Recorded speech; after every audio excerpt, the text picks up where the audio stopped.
and today we are going to start with the practicals in the subject of design of structures.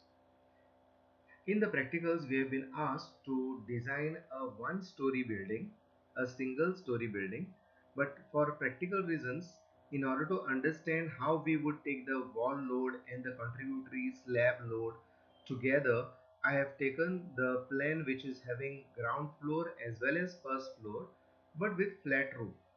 I have not taken any pitched roof.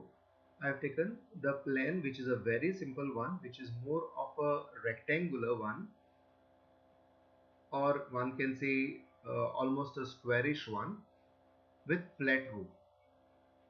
Now this appears to be a pretty Goan type of plan with the ground floor drawing given, first floor drawing given, and the elevation given.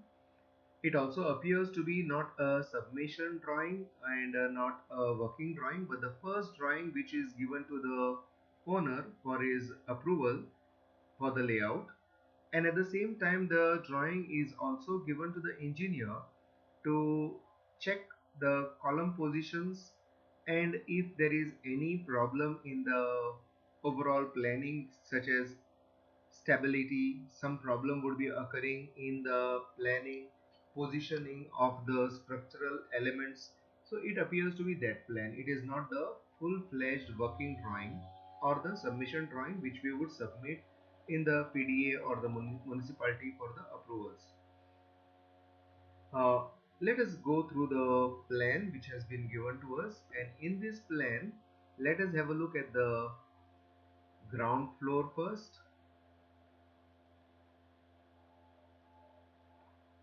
Okay, the ground floor plan looks like this. We have the main entrance over here.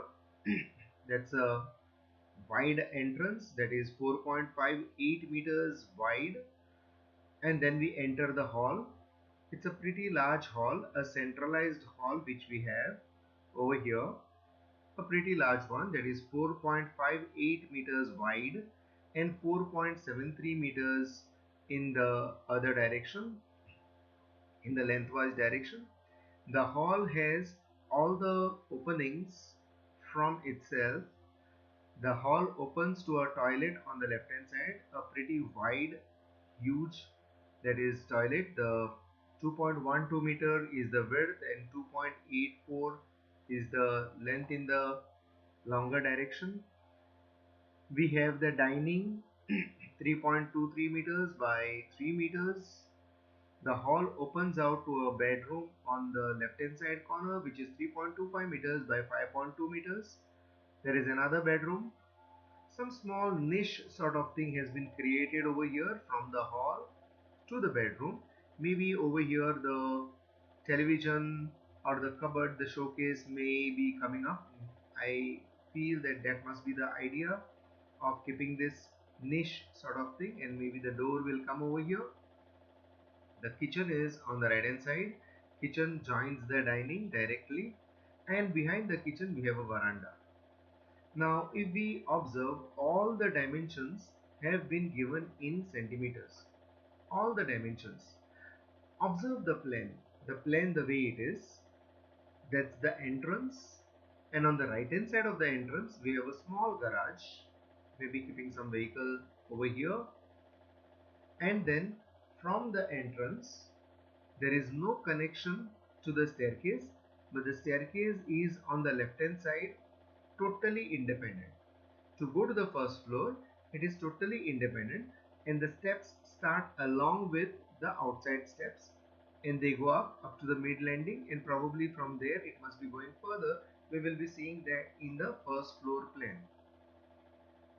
Having observed this, we need to observe further things, such as what is the thickness of the wall. The thickness of the wall which has been given over here, the thickness of the wall is 23 centimeters. The thickness of this wall is 23 centimeters. The thickness of this external wall again is 23 centimeters. Over here also with the garage, the external wall, so we have 23 centimeters as the external walls. Let us have a look this side. Yes, this dimension which has been given here is 23. This also is 23.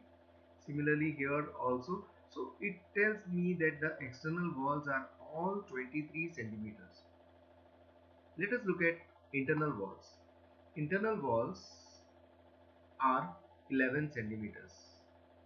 Internal walls, as we observe over here, are 11 centimeters. So all the internal walls are 11 centimeters itself. So which tells me that the internal walls will not be capable of resisting any wall load. The internal walls are not capable of resisting any wall load. So the structure is predominantly a framed structure. Obviously, the architect has planned this particular structure to be a framed structure. When it is a framed structure, we understand that in between the frame, that is in between the column to column and beam to the bottom another beam or to the ground, we have only filler walls. The filler walls are only meant to give us partition and sense of security. The external walls are 23 thick because they are supposed to be giving us that security from outside. They are also supposed to give us sound insulation from outside, to a fair degree sound insulation from outside. So that's why we have this arrangement over here. We have the external walls as 23 thick and the internal walls as 11 centimeters thick. So we understand that this is a framed structure. This will not be a load bearing structure. Observe that the entrance is quite wide.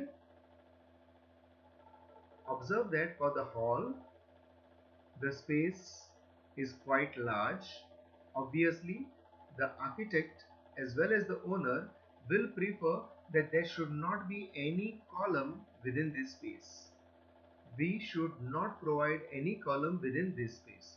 So we can cover the hall in this manner and not provide any column over here.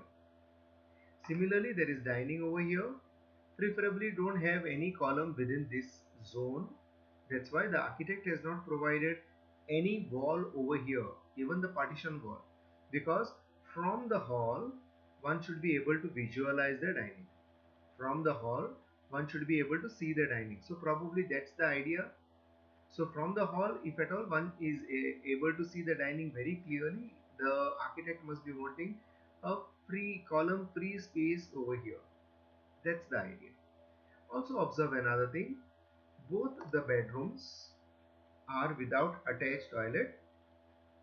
So toilet is outside. Veranda has been placed over here as a service veranda to the kitchen. It is not given to the bedroom.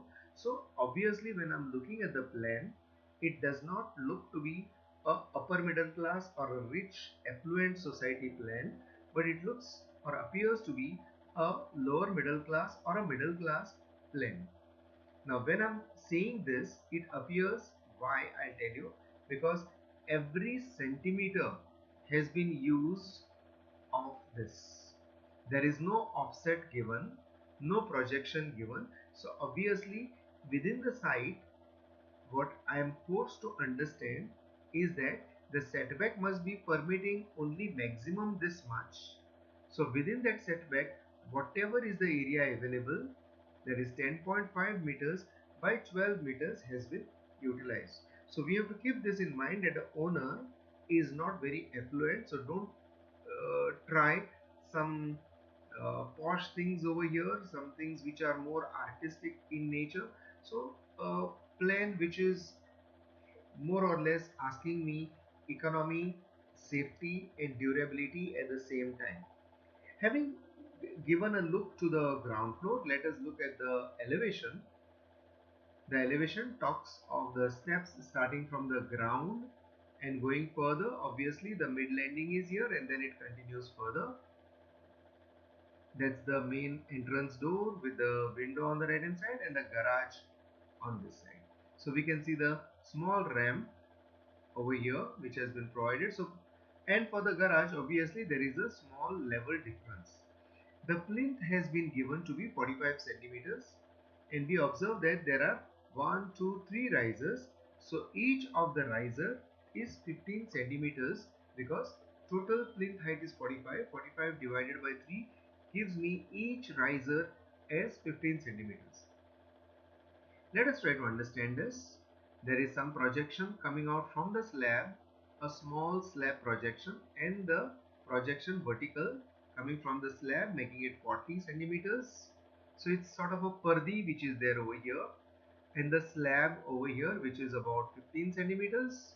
The slab dimension is 15, and this full thing is 15 plus 25, that is 40. That is what we observe over here. So 45 is the plane. Now let me understand how much is this height. The height of the ground floor till the bottom of the slab. From the ground to the bottom of the slab is 345, that is 3.45 meters, and the plinth is 45 centimeters. So from the floor, the ground floor, that is the plinth top, to the bottom over here will be 3.45 minus 0.45, that is 3 meters. So from this we understand that the height inside is 3.45 meters.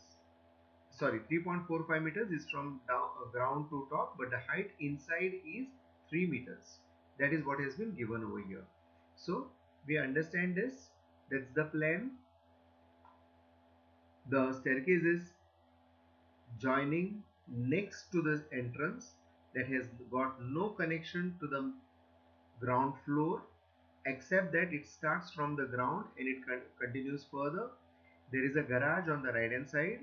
There is also this garage which is independent of the floor plan, and then the floor is connected, well connected to the rooms from the hall.